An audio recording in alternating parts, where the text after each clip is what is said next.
ایک دن دیر سے آئے اور بچے کا انتقال ہو گیا. سوچئے بچے کا انتقال. میری ماں بہنوں تم اس واقعے کو سنو, یہ تمہارے مطلب کا واقعہ ہے.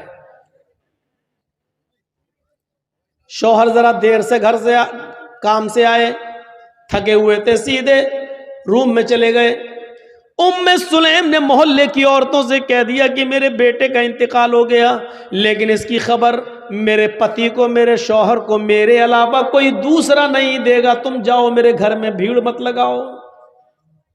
شوہر کو ابھی پتہ نہیں کہ گھر میں میرا بیٹا انتقال کر گیا.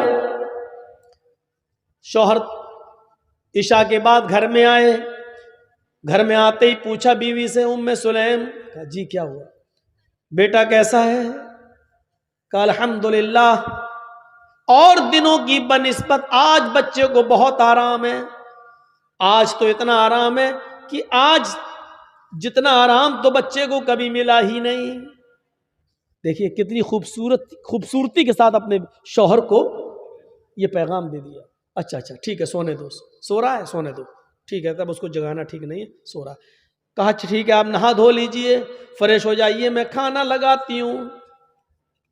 محلے کی کسی بھی عورت کو آنے نہیں دے رہی ہیں, اور شوہر کی سیوا دیکھو اس حال میں کہ بغل کے روم میں بیٹے کی لاش ہے, بغل کے روم میں بیٹے کا جنازہ رکھا ہوا ہے, بغل کے کمرے میں بیٹے کی روح کا جسم پڑا ہوا ہے. تصور کرو میری بہنوں, میری ماں,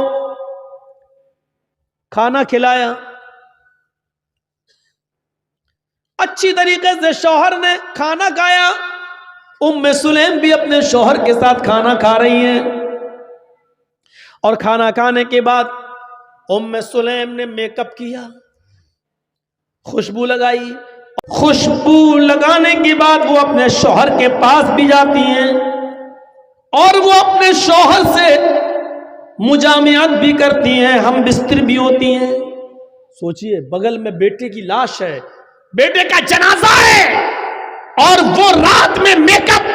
تصور کریں ہماری بہنیں اور ہماری قوم کی بیٹیاں, کیا گھر میں آپ کے بیٹے کا انتقال ہو جائے, کیا ایسی صورت میں اپنے شوہر کو اتنا خوش رکھ سکتی ہیں؟ ہم بستری کے بعد جب دونوں فارغ ہوئے, شوہر نے جلدی سے غسل کر لیا. رات میں پیار بھری باتیں ہوتی رہیں, بات بچے کی نکل آئی. بیوی نے بڑے پیار سے کہا, ام سلیم نے, آج مجھے سوال میرے ذہن میں کھٹک رہا ہے جو دور نہیں ہو رہا ہے. بڑی میں پس و پیش میں, شچو پنج میں پھنسی ہوئی ہوں کہ کیا ہونا چاہیے. ابو طلحہ نے کہا کیا بات ہے بتاؤ. کہا کہ میری ایک سہیلی نے کچھ مہینے پہلے ایک امانت میرے پاس رکھی تھی جو بہت قیمتی امانت تھی, اور یہ کہا تھا کہ میں کہیں دور جا رہی ہوں, 2-4-6 مہینے کے بعد جب میں واپس آ جاؤں تو میری امانت واپس کر دیجئے. لیکن میرے پتی جی, میرے ہسبینڈ, اس نے جو امانت دی تھی وہ مجھے بہت پسند آ گئی, میرا دل اس پر آ گیا. میں چاہتی ہوں کہ اس کو رکھ لوں, اور اس جس کی امانت تھی اس کو میں واپس نہ کروں. ابو طلحہ نے کہا نہیں, یہ تو غلط بات ہے, یہ امانت میں خیانت ہے, یہ گناہ ہوگا. اگر وہ اپنی امانت مانگ رہی ہے تمہاری سہیلی, تو اس کی امانت تمہیں واپس کرنا پڑے گی. کہا لیکن وہ امانت مجھے بہت پسند ہے, اس چیز پر میرا دل آ گیا ہے, میں نہیں چاہتی ہوں کہ اس کو وہ دوں. ابو طلحہ نے کہا تم بہت غلط کر رہی ہو, تمہیں اس کی امانت دینا پڑے گی ورنہ جہنم میں جاؤ گی. بے ایمانی مت کرو, جس کی امانت تھی اس کی امانت واپس کر دو. کہا میرے پیارے شوہر, تو پھر ایک امانت اللہ نے مجھے دی تھی, 2-3 سال پہلے اللہ نے مجھے بھی ایک امانت دی تھی, اور وہ امانت مجھے بہت زیادہ پسند ہے. اس امانت پر میرا دل آ گیا ہے, وہ امانت میرا بیٹا ہے, لیکن آج اللہ نے اپنی امانت مجھ سے مانگی تو میں نے اس کی امانت اس کو واپس کر دی. اس کی امانت میں نے اس کو واپس کر دی. اگر میں اپنے پاس رکھتی اور اس پر بے ایمانی کرتی تو امانت میں خیانت ہوتی۔ میرے پیارے شوہر، بچہ آرام سے سو رہا ہے، اس کا مطلب یہ ہے کہ بچہ میرا اس دنیا میں نہیں رہا، اللہ کی امانت تھی، اللہ نے اس بچے کو لے لیا ہے۔ ابو طلحہ کے پیروں کے نیچے سے زمین سرک گئی، بولے تو کچھ نہیں، لیکن کہا کہ اس حال میں بھی تم مجھے کھانا کھلا رہی ہو، تم مجھ سے ہم بستری کر رہی ہو، پیار و محبت تم نے مجھ سے کیا ہے، تم نے بچے کے بارے میں مجھے بتایا نہیں۔ وہ تو ٹھیک ہے، اللہ کی امانت تھی، اللہ نے لے لیا، لیکن اس کا یہ مطلب تو نہیں تھا کہ تم محلے کی عورتوں کو بھی روکے رکھو۔ کوئی بات نہیں ہے، صبح سورج نکلنے کے بعد اس بچے کو دفن کر دیا جائے گا۔ حضرت ابو طلحہ جیسی اذان کی آواز ہوتی ہے مسجد میں جاتے ہیں، اللہ کے نبی صلی اللہ علیہ وسلم نماز پڑھاتے ہیں، اور نماز پڑھانے کے بعد جب ابو طلحہ اللہ کے نبی کے پاس بیٹھتے ہیں اور پوری کی پوری رات کی داستان سنا دیتے ہیں۔ اللہ کے نبی، ایسا ہوا میری بیوی نے رات میں بھی نہیں بتایا ہے، میری بیوی نے مجھے کھانا بھی کھلایا ہے، اس کے بعد ہم بستری بھی کیے، شاریرک سمبند بھی بنایا ہے، اے اللہ کے نبی اس کے بعد کا اللہ کی امانت تھی، اللہ نے لے لیا۔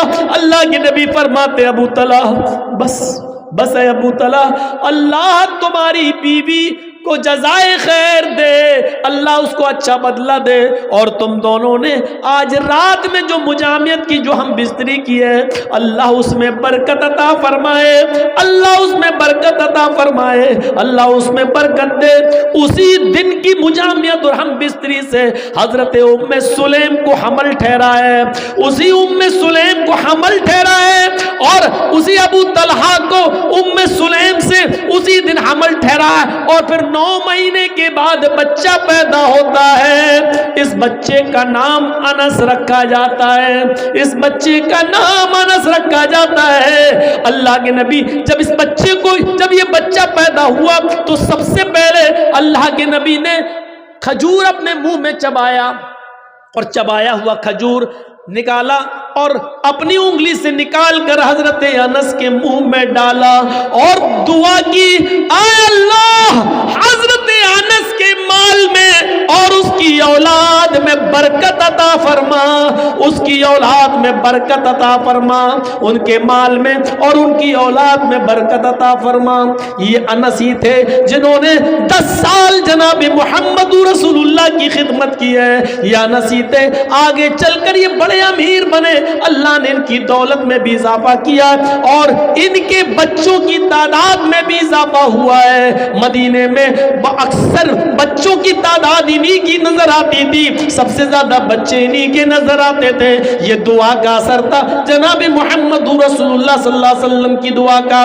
کہنا یہ چاہتا ہوں کہ اس واقعے کو دیکھیے کہ پہلے زمانے کی عورتیں بچے کے انتقال کے بعد بھی میک اپ اپنے شوہر کے لیے کر رہی ہیں، بن ٹھن کر اپنے شوہر کے لیے رہ رہی ہیں، اپنے شوہر کو سکون پہنچا رہی ہیں، یہاں تک کہ رات میں شوہر نے جب میک اپ میں اور خوشبو میں اپنی بیوی کو دیکھا تو وہ بھی اپنے آپ کو روک نہ سکے اور انہوں نے ان سے ہم بستری بھی کی، اور اس ہم بستری پر برکت کی دعا جناب محمد رسول اللہ صلی اللہ علیہ وسلم نے کی کہ اللہ اس رات میں تمہیں کوئی برکت عطا فرمائے۔ پھر حضرت انس پیدا ہوتے ہیں، پھر انس کے منہ میں بھی سب سے پہلے لقمہ لعاب دہن جناب محمد رسول اللہ کا جاتا ہے۔ میرے پیارے ساتھیوں، پھر انس کے مال و دولت، مال و اولاد میں برکت کی دعا بھی اللہ کے نبی کرتے ہیں۔ تو یہ اس زمانے میں یہ حال تھا، وَلَا تَوْقَنَّ وَالِدَيْكَ وَإِنْ أَمَرَاكَ أَن تَخْرُجَ مِنْ أَهْلِكَ وَمَالِكَ، اپنے والدین کی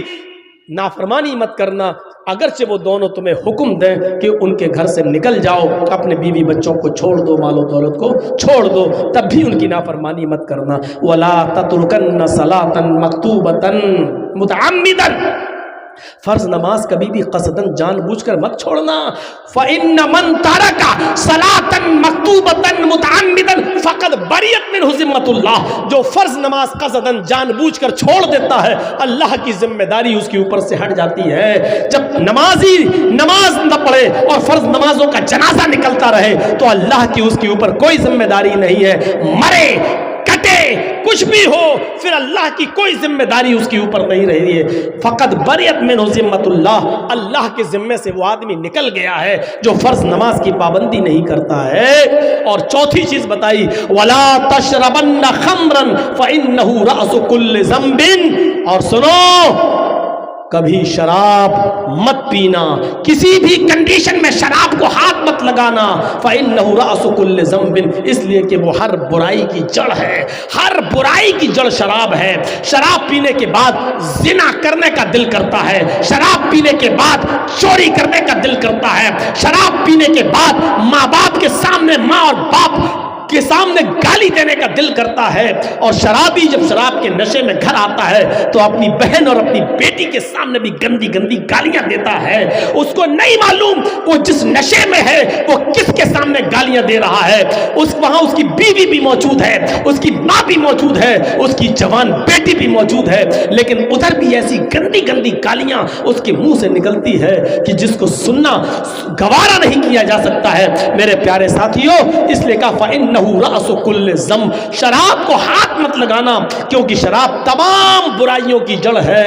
وإياك بالمعصية فإن بالمعصية حل سخط اللہ، ہر گناہ کے کام سے دور رہنا ہے معاذ، ہر گناہ کے کام سے دور رہنا ہے معاذ. اس لیے کہ جس بستی میں گناہوں کے کام عام ہو جاتے ہیں، جس بستی میں جوا عام ہو جاتا ہے، جس بستی میں شراب عام ہو جاتی ہے، جس بستی کے اندر زناکاری عام ہو جاتی ہے، حلا سخط اللہ، تو اللہ کا غضب، اللہ کا عذاب بھی اس بستی پر حلال ہو جاتا ہے. یعنی اللہ کسی وقت اس بستی پر عذاب نازل کر سکتا ہے. سن لو لاٹری کھیلنے والوں، سن لو IPL کا میچ میں شرط لگانے والوں اور سٹے بازی کرنے والوں، جوا کھیلنے والوں، جس بستی کے اندر جوا عام ہو جاتا ہے، جس بستی کے اندر شراب عام ہو جاتی ہے، جس بستی کے اندر بے پردگی عام ہو جاتی ہے، جس بستی کے اندر زناکاری عام ہو جاتی ہے، حلا سخط اللہ، اس بستی پر اللہ کا عذاب حلال ہو جاتا ہے. یعنی اللہ کے لیے حلال ہے کہ اس بستی کو کبھی بھی تباہ کر دے، اس بستی پر کبھی بھی اپنا عذاب نازل کر دے، اس بستی کو جب چاہے تہو تیک کر دے، پلٹ دے اور ملیا میٹ کر دے، ملیا میٹ کر دے، جب چاہے تب تباہ کر دے، کیونکہ اب اس بستی پر اللہ کا عذاب حلال ہو گیا.